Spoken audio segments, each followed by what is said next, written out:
La trampa de los vulnerables. Como las leyes del aborto, cambio de género y eutanasia golpean más a los más débiles. Introducción. Existe una narrativa dominante que presenta estas leyes como instrumentos de liberación y autonomía individual. Sin embargo, un análisis sociológico honesto revela una paradoja cruel. Quienes más sufren sus consecuencias no son las clases medias altas urbanas con acceso a información, recursos y redes de apoyo, sino precisamente los más pobres, los más solos y los más vulnerables. La autonomía real requiere condiciones materiales y psicológicas que muchos no tienen. Sin ellas, la libre elección se convierte en una ficción. Y el aborto y la pobreza, cuando la elección no es libre. La pobreza como principal motivo abortivo. Los estudios sociológicos realizados en países con aborto legalizado muestran de forma consistente que la razón número uno para abortar no es la salud ni la violación, sino la precariedad económica.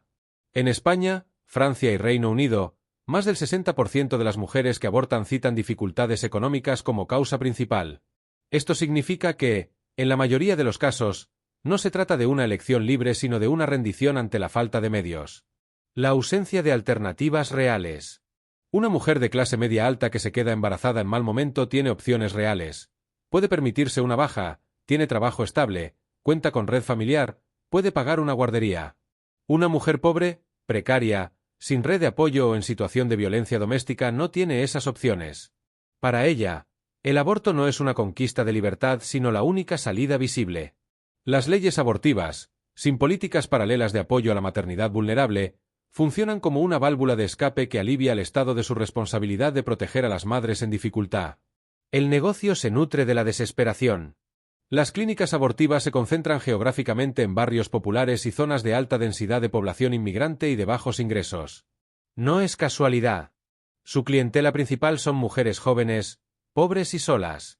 El modelo de negocio depende estructuralmente de la precariedad. Si hubiera verdaderas políticas de apoyo a la maternidad, vivienda, empleo, guarderías públicas gratuitas, renta de crianza, la demanda de abortos caería drásticamente. Que esas políticas no se desarrollen con la misma energía que se defiende el aborto libre revela las prioridades reales del sistema. Las mujeres inmigrantes y minorías étnicas. En Estados Unidos, las mujeres negras e hispanas tienen tasas de aborto entre 3 y 5 veces superiores a las mujeres blancas de clase media. Margaret Sanger, fundadora de Planned Parenthood, tenía ideas eugenésicas explícitas sobre el control de la natalidad de las poblaciones pobres y negras. Esta historia incómoda no ha sido superada. La distribución geográfica de las clínicas abortivas en barrios negros e hispanos de las grandes ciudades americanas continúa siendo un dato que pocos quieren analizar. 2. La ideología de género y los jóvenes vulnerables. Los más frágiles como cobayas. ¿Quiénes son los menores que transicionan? Los estudios clínicos de los países que llevan más tiempo aplicando protocolos de transición en menores muestran un perfil recurrente. Adolescentes con historial de trauma, abuso sexual, trastornos del espectro autista, depresión, ansiedad social o familias desestructuradas. No son, mayoritariamente, jóvenes sanos de familias estables que simplemente nacieron en el cuerpo equivocado. Son jóvenes frágiles que buscan una explicación a su sufrimiento y encuentran en la identidad trans una narrativa que lo organiza y una comunidad que los acoge. La vulnerabilidad del autismo.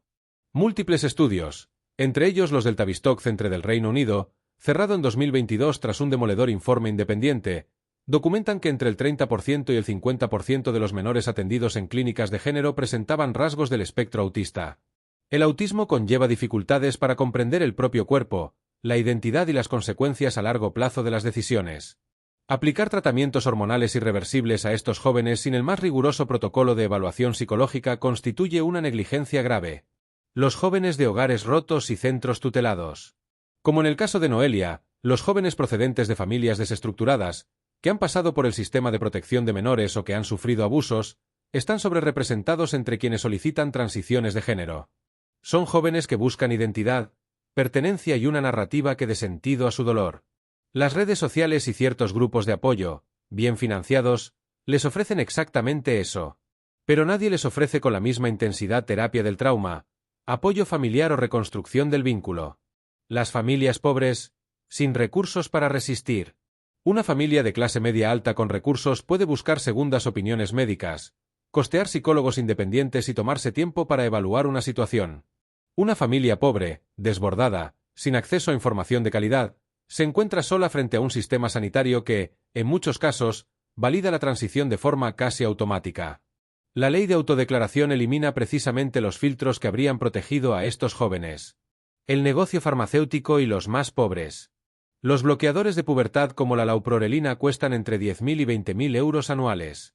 Cuando son financiados por el sistema público de salud, son las arcas del Estado, y por tanto todos los contribuyentes, quienes sufragan el negocio de las farmacéuticas. Los tratamientos hormonales de por vida y las cirugías de reasignación generan ingresos recurrentes y permanentes. El paciente pobre, una vez dentro del sistema, queda atrapado en una dependencia farmacológica de por vida que no puede costear sin ayuda pública.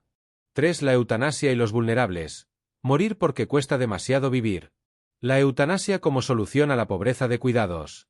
El argumento más poderoso contra la eutanasia en contextos de desigualdad es este.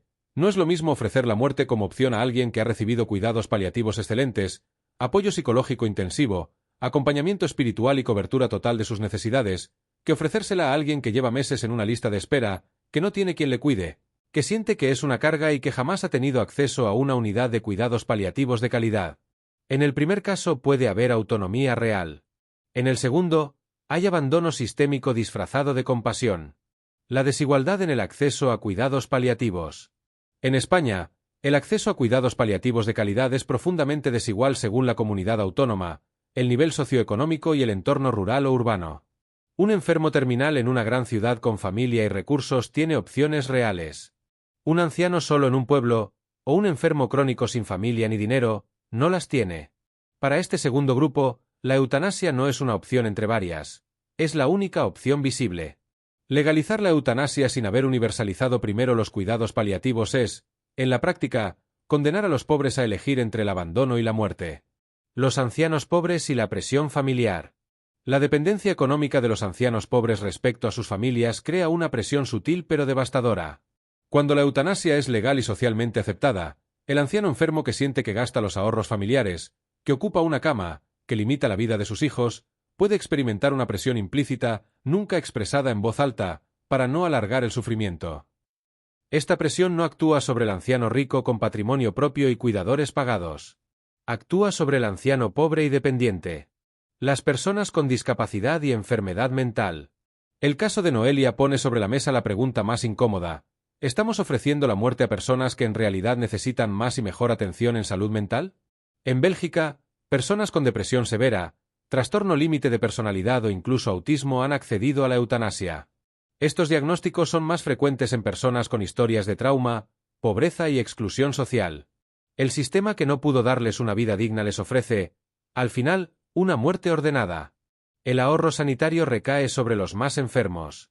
Cuando los sistemas sanitarios están bajo presión presupuestaria, la eutanasia se convierte objetivamente en la opción más barata. Un proceso de enfermedad crónica puede costar cientos de miles de euros en hospitalización, medicación y cuidados. La eutanasia cuesta una fracción de eso. Ningún político lo dirá en voz alta, pero los incentivos económicos estructurales empujan en esa dirección. Y los primeros candidatos a sentir esa presión son siempre los más pobres, los más solos y los que menos capacidad tienen de exigir sus derechos. 4. El patrón estructural. El Estado delega su responsabilidad en la muerte. Las tres leyes comparten, en su aplicación real sobre los más vulnerables, una misma lógica perversa. El Estado, en lugar de resolver la causa del sufrimiento, ofrece la eliminación del sufriente. En lugar de políticas de natalidad, vivienda y empleo para madres en dificultad, aborto libre y gratuito, en lugar de terapia del trauma, apoyo familiar y acompañamiento psicológico para jóvenes frágiles, transición hormonal y quirúrgica, en lugar de cuidados paliativos universales, salud mental accesible y apoyo a la dependencia, eutanasia legal y financiada. En los tres casos, la solución es irreversible. Un aborto no se deshace. Una castración química o quirúrgica deja secuelas permanentes. La muerte no tiene vuelta atrás. Y en los tres casos, son siempre los más pobres, los más solos y los más frágiles quienes con mayor frecuencia llegan a esa solución irreversible sin haber tenido acceso real a las alternativas. Conclusión. Una sociedad que se proclama justa y compasiva no puede conformarse con ofrecer la muerte, la mutilación o la supresión de la vida como respuesta al sufrimiento de sus miembros más vulnerables. La verdadera medida del progreso de una civilización no es la facilidad con que permite morir o destruir, sino la generosidad con que invierte en cuidar, acompañar y sostener a quienes más lo necesitan. Mientras los cuidados paliativos sean un privilegio, mientras la salud mental sea inaccesible para los pobres, Mientras una madre sola no tenga con qué criar a su hijo, estas leyes no son instrumentos de libertad. Son, para los más vulnerables, trampas disfrazadas de compasión.